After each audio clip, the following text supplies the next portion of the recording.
ময়মনসিংহের গৌরীপুর উপজেলার 85 গ্রামের বাসিন্দা আব্দুল্লাহ আল মামুন রাজীব পেশায় উপসহকারী কৃষি কর্মকর্তা। 2009 সালের 8 জুলাই একই গ্রামের নাসরিন আক্তারকে বিয়ে করেন। বিয়ের 2 মাস যেতে না যেতে স্ত্রী ও তার পরিবারের নির্যাতনের শিকার হয়ে তাকে ডিভোর্স দেন। এতেও রেহাই পাননি। ধর্ষণ, নারী নির্যাতন ও যৌতুক মামলা করা হয় তার বিরুদ্ধে। এর জেরে চাকরিচ্যুত হয়ে মানবেতর জীবন কাটাচ্ছেন তিনি। ছেলেরা তো বিয়ে করে একটা প্রশান্তির জন্য করে বা সংসার করার জন্য করে, ওইদিকে যা হয়েছে পুরাটাই হয়েছে উল্টা। আর এরপরে বিয়ে করার পরে আমি ইসলামী শরীয়ত মোতাবেক বিয়ে হয়েছে। বিয়ে হওয়ার পরে নাসরিনের আচরণ, মেয়ের আচরণ এবং তার বাবার আচরণ এবং তার ফ্যামিলিগত যে আচরণগুলো, আমি এত অতিষ্ঠ হয়ে গেছি যে পরে আমি আমার ভবিষ্যতের কথা চিন্তা করে, আরো কিছু ইন্টারনাল বিষয় আছে, আমি সবগুলো আমি করতে চাই না, চিন্তা করে আমার ভবিষ্যতের কথা চিন্তা করে আমি তাকে ইসলামী শরীয়ত মোতাবেক আমি তাকে ডিভোর্স করি।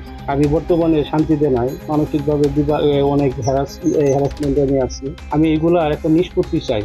তার মতো নির্যাতনের শিকার গার্মেন্টস ব্যবসায়ী খায়রুল ইসলাম মনিরও স্ত্রীর করা একাধিক মামলায় কারাভোগ করেছেন। এখন আদালতের বারান্দায় বেশিরভাগ সময় কাটছে তার। সম্প্রতি ময়মনসিংহ প্রেস ক্লাবে আয়োজিত এক সংবাদ সম্মেলনে এর প্রতিকার চান তিনি। একের পর এক ফাঁসতেছি তনু কর্তৃক যে মামলাগুলো আমাকে দিচ্ছে।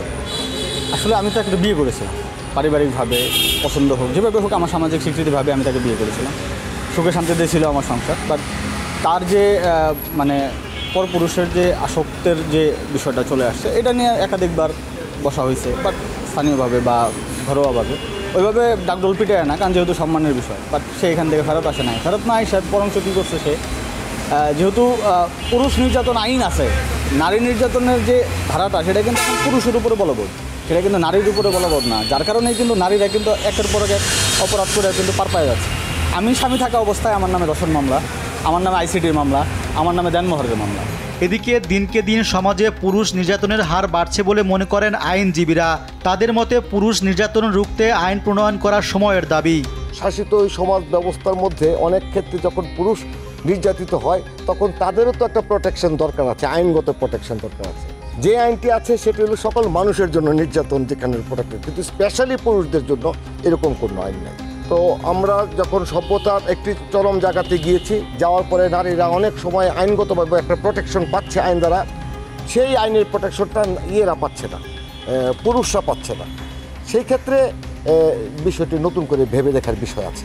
তবে পুলিশ বলছে কোথাও পুরুষ নির্যাতনের মতো ঘটনা ঘটলে বা কেউ অভিযোগ করলে তদন্ত করে ব্যবস্থা নেওয়া হচ্ছে। যখন কোনো অভিযোগ আসে সেটা চুলচেরা বিশ্লেষণ করে আমরা ব্যবস্থা নিই।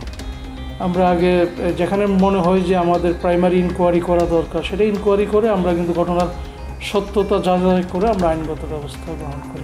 কেউ যাতে, একজন মানুষের নিরীহ লোক যাতে কোনোভাবে হয়রানির শিকার না হয়, কোনোভাবে যাতে কেউ কোনোভাবে এখানে অন্যায় বা অবিচারের শিকার না হয়, এই বিষয়টা আমরা সর্বোচ্চ গুরুত্ব দিই। গবেষণা বলছে সারা দেশে 80% বিবাহিত পুরুষ মানসিক নির্যাতনের শিকার হচ্ছেন, কিন্তু অধিকাংশ ক্ষেত্রে সন্তানের ভবিষ্যৎ, সামাজিক মর্যাদা, চক্ষু লজ্জা, জেল, পুলিশ আর উল্টো মামলার ভয়ে বাধ্য হয়ে স্ত্রীর নির্যাতন নীরবে সহ্য করে মানিয়ে নেওয়ার চেষ্টা করছেন। নিউজ ডেস্ক, দেশ টিভি।